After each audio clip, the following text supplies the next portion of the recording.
America H1B visa రుసుం పెంచిన తర్వాత ప్రపంచవ్యాప్తంగా విమర్శలు వచ్చాయి. $1,00,000 రుసుం ప్రకటన అమెరికా వెళ్లాలనుకునే వారి కలకు అడ్డంకిగా మారింది. అయితే జీవితంలో ఒక్కసారి వసూలు చేసే రుసుంగా అమెరికా చెప్తున్నా పెద్ద అమౌంట్ కావడంతో విదేశీయుల్లో అసహనం ఉంది. మరోవైపు అమెరికా మాత్రం తమ దేశ పౌరులకు ఉద్యోగ అవకాశాలు మరింత కల్పించాలనే లక్ష్యంతోనే ఈ నిర్ణయం తీసుకున్నట్లు చెప్తున్నారు. ఈ క్రమంలోనే చైనా వీసాల విషయంలో కీలక నిర్ణయం తీసుకుంటోంది.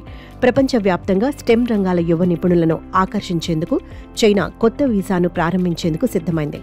కే వీసా పేరిట అక్టోబర్ 1 నుంచి దీన్ని లాంచ్ చేస్తున్నట్టు ప్రకటించింది.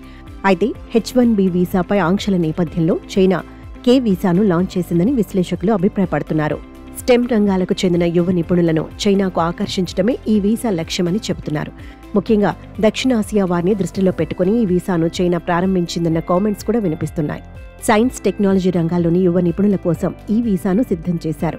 ప్రపంచవ్యాప్తంగా ప్రముఖ యూనివర్సిటీలు, రీసెర్చ్ సంస్థల్లో స్టెమ్ రంగాల్లో బ్యాచిలర్స్, ఆపై డిగ్రీలు చేసిన యువత ఈ వీసాకు అర్హులు. ప్రముఖ సంస్థల్లో బోధన, పరిశోధన చేస్తున్న యువ నిపుణులకు కూడా ఈ వీసాను జారీ చేస్తారు. ఈ వీసా కోసం కావాల్సిన ఇతర డాక్యుమెంట్స్ వివరాలను చైనా ప్రభుత్వం ఇంకా ప్రచురించాల్సి ఉంది. ప్రస్తుతం చైనా జారీ చేస్తున్న 12 రకాల వీసాల కంటే కే వీసా నిబంధనలు మరింత సరళతరంగా ఉంటాయని తెలుస్తోంది. పలుమార్లు చైనాకు వచ్చి వెళ్లే సదుపాయం, అధిక వీసా గడువు వంటి ఫీచర్లుంటాయని సమాచారం. కే వీసా ఉన్నవారు ఉద్యోగ వ్యాపారాలతో పాటు విద్యా సంబంధిత అంశాల్లో కూడా పాలు పంచుకోవచ్చు. అంతేకాకుండా చైనా సంస్థల నుంచి ఎటువంటి ముందస్తు ఉద్యోగ ఆఫర్లు లేకపోయినా ఈ వీసాను జారీ చేస్తారు. అంతర్జాతీయ నిపుణులను ఆకర్షించే ప్రణాళికలో భాగంగా చైనా వలసల నిబంధనలను మరింతగా సడలిస్తోంది. ఇందులో భాగంగానే కే వీసాను ప్రకటించింది. ఇప్పటికే 55 దేశాల పర్యాటకులకు చైనా 240 గంటల గడువుతో వీసా ఫ్రీ ట్రాన్సిట్ సదుపాయాన్ని ఆఫర్ చేస్తోంది.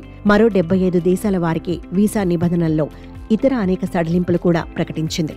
అధికారిక డేటా ప్రకారం ఈ ఏడాది ప్రథమార్థంలో దాదాపు 38 మిలియన్ల ఫారినర్లు చైనాలో పర్యటించారు. మొత్తం చైనా వీసా సడలింపులతో విదేశీయులను ఆకర్షిస్తోంది. పెద్దన్నగా ఉన్న అమెరికాను వెనక్కి నెట్టి తాను ముందుండే ప్రయత్నాలు చేస్తోందని నిపుణులు భావిస్తున్నారు. అయితే ఇది ఇప్పట్లో జరగకపోయినా సుదీర్ఘ కాలంలో జరిగే అవకాశాలు లేకపోలేదని అభిప్రాయపడుతున్నారు.